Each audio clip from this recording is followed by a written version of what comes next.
Trizzy the rapper, he come with the clappers. Alright guys, here's my second video on my intermediate video on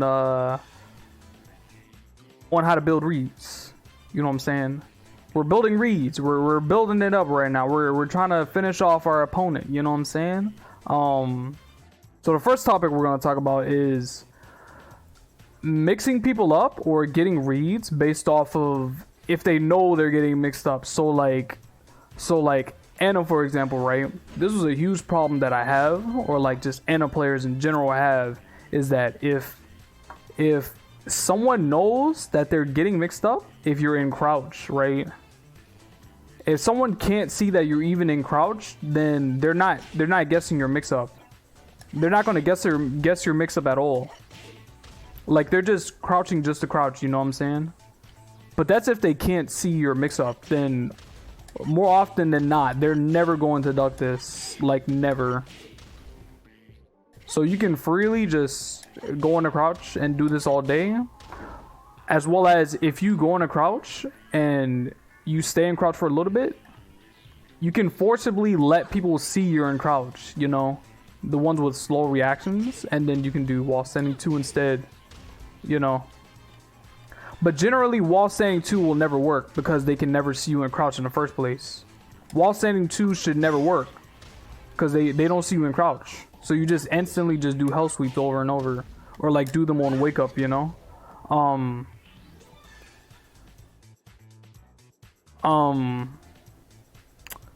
But if they can see you in crouch, then you could just run the 50-50s on them, you know? Like you can run up and duck and then just do a 50-50. Cause they actually see you in crouch. They'll be trying to guess the mix up, you know?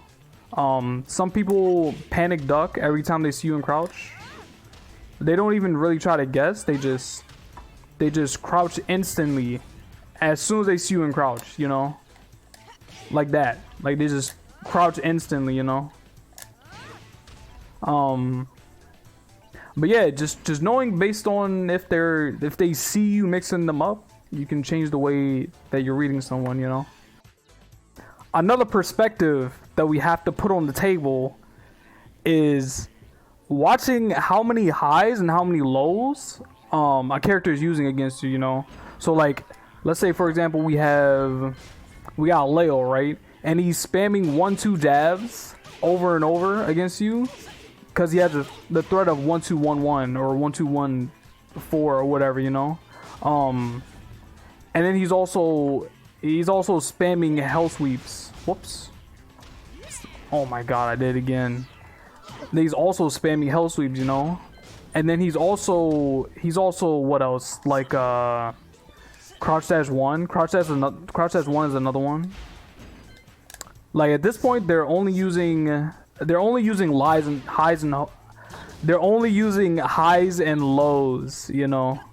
So it's actually a pretty good idea to start ducking and take advantage of this opportunity, or like their flowchart, because they're not really thinking about what could possibly happen to them if they keep doing this. They're just using the best moves in their move list and flowcharting based off of that, you know? So we got Paul here, and Paul, if Paul wants to play a really safe neutral and he wants to get the most reward he can do stuff like quarter circle back 4 or quarter circle forward 3 or 1-2 jabs, you know? Or even down forward 2s. All these moves have something in common, and it's pretty obvious. They can all be ducked, and there's literally nothing he can do about it, you know? But these are like some of his best moves in neutral. These are literally all some of his best moves in neutral that he can abuse, you know? And if you start picking up on this type of stuff, then you can duck and launch him for, if he stops doing down forward 2, you can duck and launch him for some of this stuff, you know?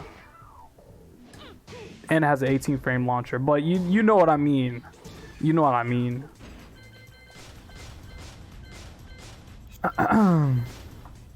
Definitely the content though. Definitely the content, bruh. Definitely the content. And this transitions. Whoops. And this transitions into the next thing I'm going to talk about is that thinking about the percentage of the chances, thinking about the chances at which a person is going to use a move. So we got Julia on the screen, right? And some of her most common moves is like Superman punch at this range, right? Or like something else at this range, which is like running one. These are very common moves with Julia, or very common with like newer Julia players that don't know they can get punished for this, right? But you can pick up on these things. You can start to like sit at this range and watch the chances that they're going to do this, you know? Like, what are the chances that they're going to do this? Do they do this 100% of the time, every time they're out in this range? Or do they actually choose to walk in, you know, and start doing 4-4-1s and start doing shotguns, you know? Okay, that's cleaner. That's much cleaner. Or like if you add this range, you know, like what are the chances they're going to start walking in instead and putting you back into like safer moves she can use, you know, instead of doing stuff like this over and over. What are the active frames though? What are those active frames, bruh? My God. Don't forget 4-3-2. What's 4-3-2? Oh yeah, this move. But you can fuzzy that. You can also fuzzy that. Yeah, you can also fuzzy this. But that's not the point of the topic. The point of the topic is not she can also do 4-3-2. But the thing is, we're looking at what are the chances that they do the high instead, you know? Like if they start doing the mid, then you're also paying attention to that and you're like starting to figure out that they can also do stuff like the mid. But you can fuzzy guard the high, you know? You can also fuzzy guard the high. So if they always do these two moves at a range, whoops. Okay, hold on. If they always do these two different moves at a range, then you can just fuzzy guard that, you know? Whoops. I didn't fuzzy that right. You know, you can always fuzzy guard that.